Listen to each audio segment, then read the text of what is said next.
Hola la compagnie, j'espère que vous allez bien. Bienvenue dans cette nouvelle vidéo dans laquelle on va parler d'Android 13. Ça fait un petit moment que je voulais vous en parler désormais, je l'ai installé sur mon Pixel 6 depuis plusieurs jours. Et donc dans cette vidéo, on va faire le tour de toutes les nouveautés. Je l'ai fait pour iOS avec la version d'iOS 16, d'iOS 15 et tout dans le passé. Je me suis dit pourquoi pas l'adapter également à Android et puis voir ce que ça donne. Avant de rentrer dans le vif du sujet, on va parler du sponsor de cette vidéo, ForYouKey, qui vous permet de débloquer votre smartphone Android si jamais vous avez perdu le code de celui-ci. Évidemment, c'est à utiliser sur vos propres appareils, mais ça peut vous servir si par exemple vous avez un Pixel 4 que vous avez retrouvé dans votre tiroir, que vous souhaitez installer Android 13 sur celui-ci ou que vous souhaitez le vendre et que vous ne vous rappelez plus de votre mot de passe parce que c'était il y a 2 ans de ça, et bien du coup grâce au logiciel ForYouKey, vous avez juste à brancher votre smartphone à l'ordinateur. Vous faites soit retirer l'écran de verrouillage, soit retirer le compte Google si jamais même vous n'avez plus de mot de passe pour votre compte Google, mais ça j'en doute si jamais vous possédez encore un smartphone Android,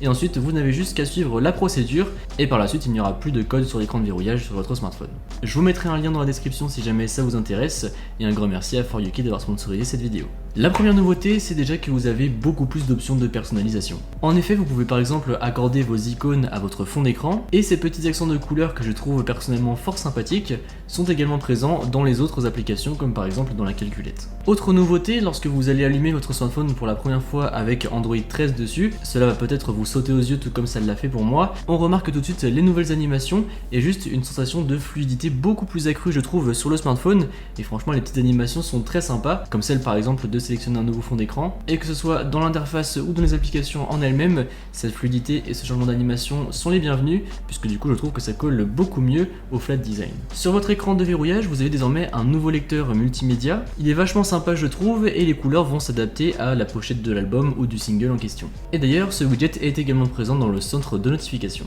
Pour rester toujours sur l'écran de verrouillage, vous l'avez peut-être vu, mais j'ai un petit bouton avec une maison qui a fait son apparition en bas à gauche, et vous l'avez peut-être deviné si jamais vous avez reconnu le logo, il s'agit de Google Home, et en fait quand on clique dessus, eh bien on va pouvoir gérer tous les appareils qu'on a dans notre maison. Donc en fait simplement tous les appareils connectés à Google Home. Et ça c'est très pratique je trouve, puisque du coup pas besoin de déverrouiller son smartphone pour avoir accès directement à la lumière, au Google Home, etc. Donc pas besoin de déverrouiller son smartphone pour éteindre la lumière, ça veut dire qu'une tierce personne peut le faire également. Et pour terminer sur l'écran de verrouillage, vous pouvez désormais changer l'horloge. En effet, si jamais vous allez dans les réglages, que vous allez dans écran puis écran de verrouillage, vous pouvez choisir de décocher l'horloge sur 2 lignes pour avoir quelque chose de plus simple en haut à gauche, qui je trouve un petit peu plus épuré et plus clean à mon sens. Grosse nouveauté d'Android 13, c'est le nouveau copier-coller. En effet, lorsque vous allez rester appuyé pour copier du texte sur votre smartphone, une petite box va apparaître en bas à gauche de celui-ci, et en fait quand vous allez cliquer justement sur cette petite boîte, vous allez voir tout le texte que vous avez copié, et vous allez même pouvoir modifier ce texte si jamais vous le désirez,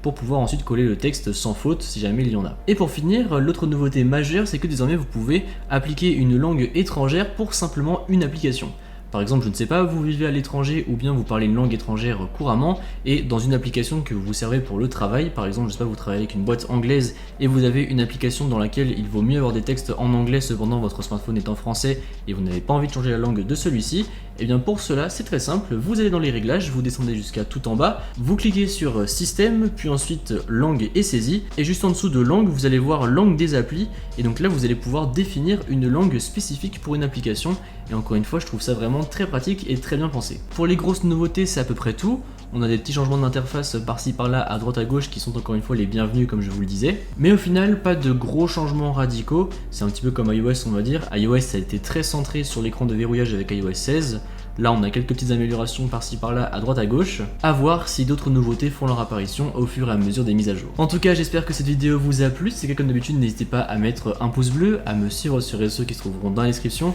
et à vous abonner. Allez salut!